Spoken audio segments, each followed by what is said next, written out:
Hello and welcome to my channel Savi's Creation, and this is Savita.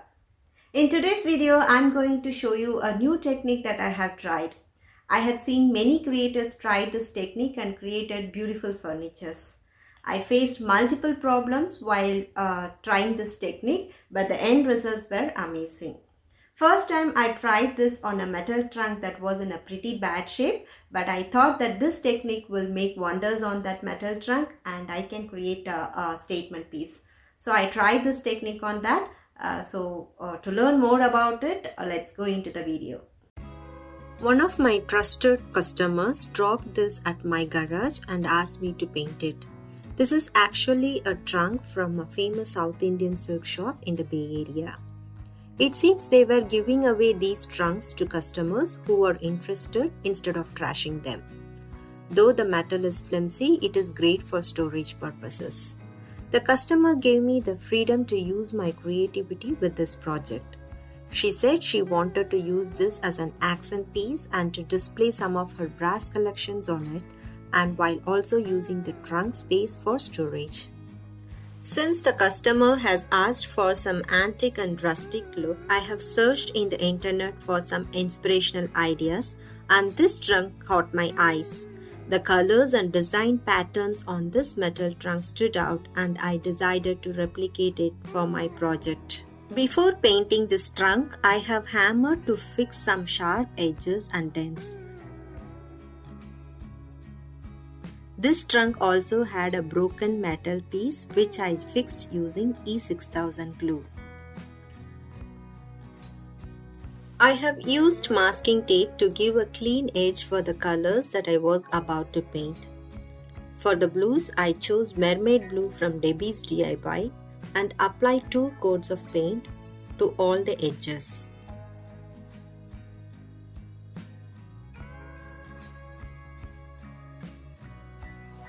I later realized that I had not erased the Sharpie marks and it was showing through the paint. So I used some paint stripper to erase the Sharpie marks, which also stripped some of the blue paint. After that, I have again painted the blues wherever necessary.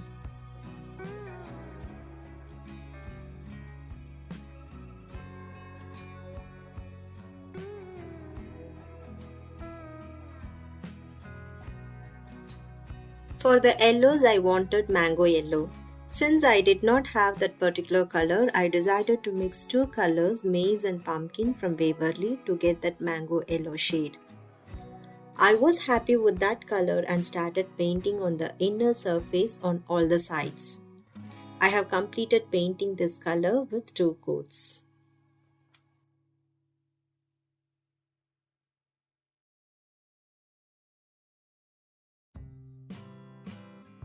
Once the paint has dried, I have peeled off all the masking tape. Peeling off the masking tape is the best part of any painting project. This is so satisfying. The wooden chest that I got inspired had golden metal onlay with embossed design. I wanted to replicate the same look for this project. To get the same effect, I decided to use an embossed stenciling technique. I had always wanted to try this but never had the courage to take this up. But I felt that this technique would perfectly suit the needs and decided to give it a try. I'm glad I followed my intuition and got beautiful results. Before that, I have put the masking tape to give the perfect edging for the embossed stenciling. I have applied the masking tape on all the sides of the trunk. Now let's see how to create this embossed look. For the embossed stenciling, there are lots of medium available in the market. Generally, people prefer talcum powder as the base. Since I don't have talcum powder, I decided to try this with plaster of Paris. I mixed 2 portions of plaster of Paris, 1 portion of white chalk paint and 1 portion of wood glue or white glue. The mixture should have the consistency of a cake batter. You can add water as needed. I have selected this lace pattern stencil and placed it on the surface of the chest between the edges of the 2 colors. Using a palette knife, I took a small amount of embossing mix and spread it on the stencil gently, like applying icing on a cake. Then I removed the stencil gently and now I can see how nicely the embossed pattern has come out. I followed the same procedure on all sides of the trunk. It is a tedious process since each time I remove the stencil, I have to wash it immediately to place the stencil again on the trunk wherever needed. When I continued the process of embossed stenciling, after some time I noticed that the base started to thicken and applying it on the stencil was becoming difficult. Even adding water to it was not helping. So I decided to make it using cornstarch instead of plaster of Paris. I followed the same proportion and made it to a cake batter consistency. It was easy with cornstarch, and finally I was able to complete the embossed stencil on all sides without any problem.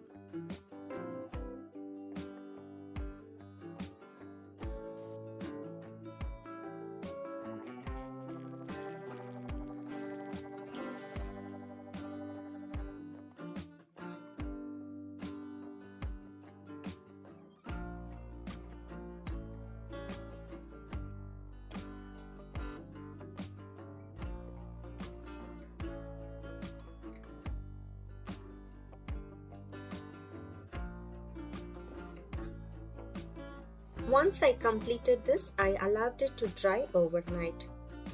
But the next day morning, I noticed very thin cracks on the stencil work wherever I had used cornstarch. But I am okay with the cracks since once we paint over them, the paint will fill the cracks and give a smooth finish. To get the metal look, all the stencil work has to be painted in gold.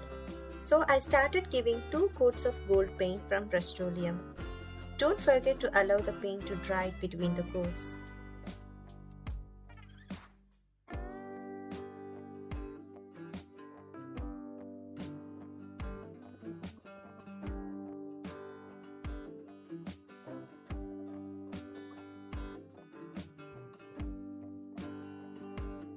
Once the paint had dried, I peeled off the masking tape and the trunk was looking gorgeous.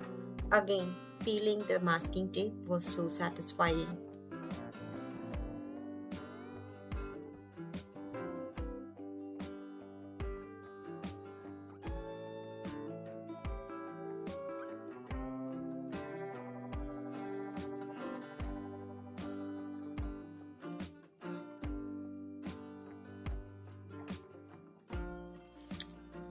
I wanted to incorporate all the details in the inspirational trunk picture. So I have added some more masking tape and painted gold to get all the details in this trunk.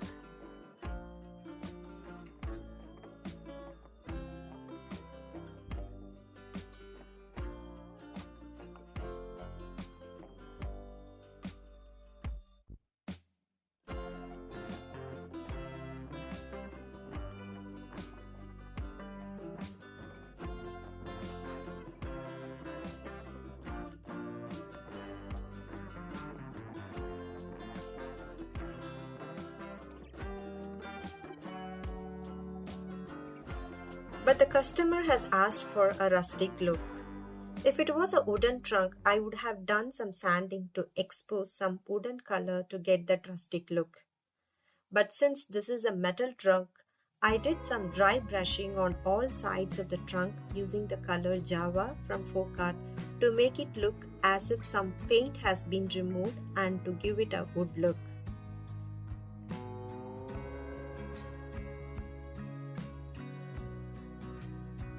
I did this on all the sides of the trunk. Later, I finished the whole trunk using clear wax to give that antique look. Wherever it was painted gold, I finished it with some black wax to give an old patina effect.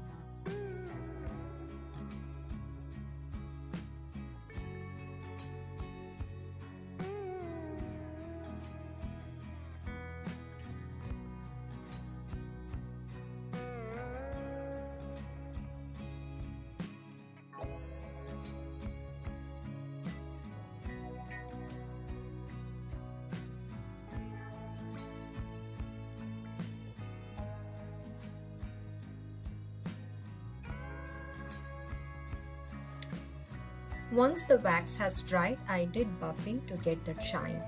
You can do buffing with any soft cloth.